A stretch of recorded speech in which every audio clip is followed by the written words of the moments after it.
But as David did mention, locally what the Soil and Water Board has taken up as one of their key issues is farmland preservation. And we don't do it just because it's fuzzy feel good, but because it makes sense.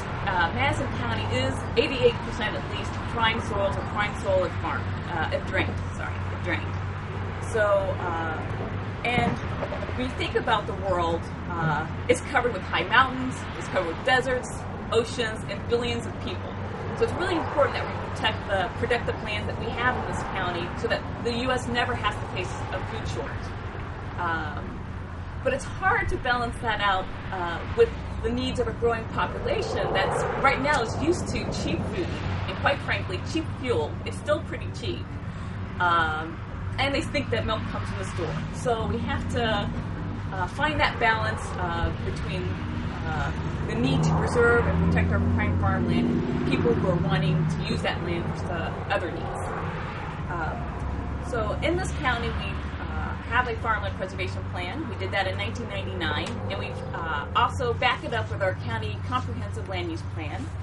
And the Soil and Water District, we've helped facilitate many meetings with community leaders because we do know there is a need for agriculture, parks, industry, retail. So we know these needs exist, and when you bring the community leaders together, then you can have growth without the growing pains. I think you've seen we're 20 miles west of Columbus, and you've seen Delaware and Hilliard explode.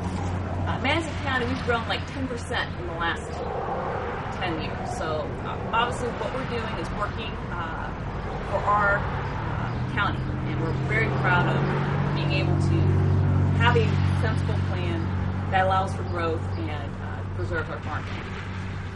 Another way we help with farmland preservation is that there's a Clean Ohio Agriculture Easement Purchase Program. That's done through the State of Ohio Department of Ag, and we help landowners sign up for this program. That's very competitive. But so far in Madison County, we have 4 farms enrolled, get accepted, for over 1,000 acres for $1.4 million. So obviously, farmland preservation easements is not going to be the thing that saves farmland. It's too expensive, but it is a tool in the toolbox. So, so if you have any interest in that program, I'd be happy to talk about that after my presentation, about how you can sign up, and or if you want to donate your easement. By the way, they will take your donations as well. So,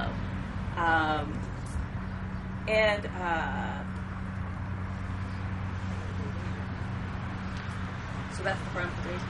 Oh, the third way that we help with farmland preservation that you might not think about is that the Soil and Water Board employees, sit on the Subdivision Review Board. And this is a technical board that helps developers develop their land. And you might think, well, how does sitting on a board that helps developers help farmland preservation? But we do watch when someone wants to build a house or a development that the agricultural tile is protected, that there are drainage easements, because Madison County really needs their drainage to be able to have productive farming. So it might not seem to be a logical connection, but it does work to help farmland when we are at the table during a development review process. So those are just some basics of what we're doing with farmland preservation. There are other quality of life issues that we think we can help promote in this county, including this food shed connection. So we'd be interested in networking, partnering, and finding more opportunities together. So in conclusion, this district, we're run by a 5-member board that are locally elected from the community, and their job is to implement a conservation program in this county. So we look forward to answering your questions. Any questions? Oh, no, it's your turn. You're supposed to say the good-looking guy in the back. Oh, me? Yeah. Neil's got a question for you. Couple things I'd like to comment about are just to add to what you said. Our comprehensive land use plan, there is an element to it that and it's farmland preservation element to it. We want the state of Ohio, and we want everyone else to know that's reading the paper that Fran is writing that we also have areas of designation that is planned industrial development. And we welcome the opportunity to work with business, industry, and commercial development in bringing business and jobs to Madison County. So I want to stress that. it seems in the commissioner's office we continually hear the fact that we're not business friendly, and we're trying very, very, very hard right now to dispel that issue and that rumor. That is just not the case. Evidently, everyone wants to focus on farmland preservation in Madison County, and we do believe in that, but we also believe in the designation of areas which allows farmland to be productive.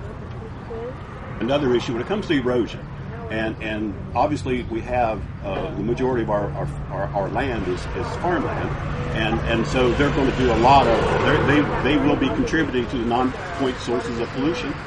But the residential homeowners, I think it's important that we all understand that residential homeowners bear responsibility also.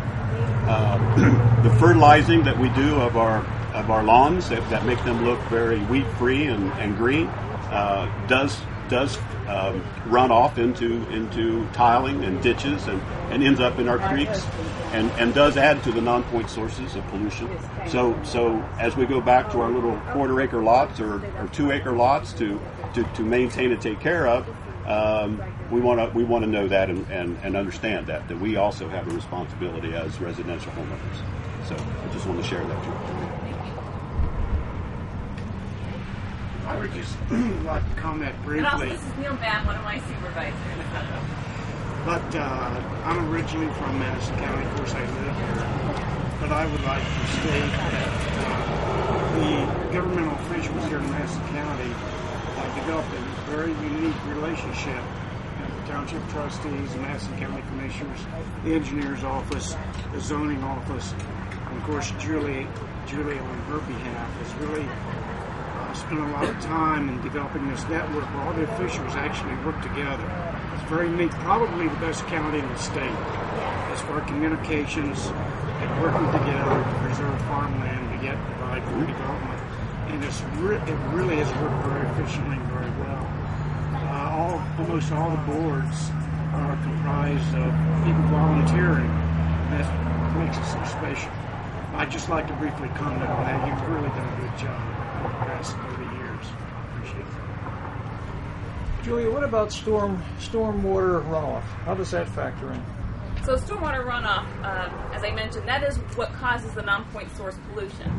So when it rains on a construction site that's totally bare, or on a farm field that's plowed, or on the Walmart lot that has all the trash that's in the parking lot that's not been swept up, that's water that's going to carry into the creeks and streams and end up downstream. It can cause algae blooms if that is going to a lake, or if you go down to the Gulf of Mexico, it's causing the dead zone. So we can have a pretty far-reaching effect in this county. So it's really important that everybody does their part, because with non-point source pollution, you can't just point to one person and say, this is your fault. Everybody, the residential person, the landowner, has to be responsible for what's carried off their land when it rains.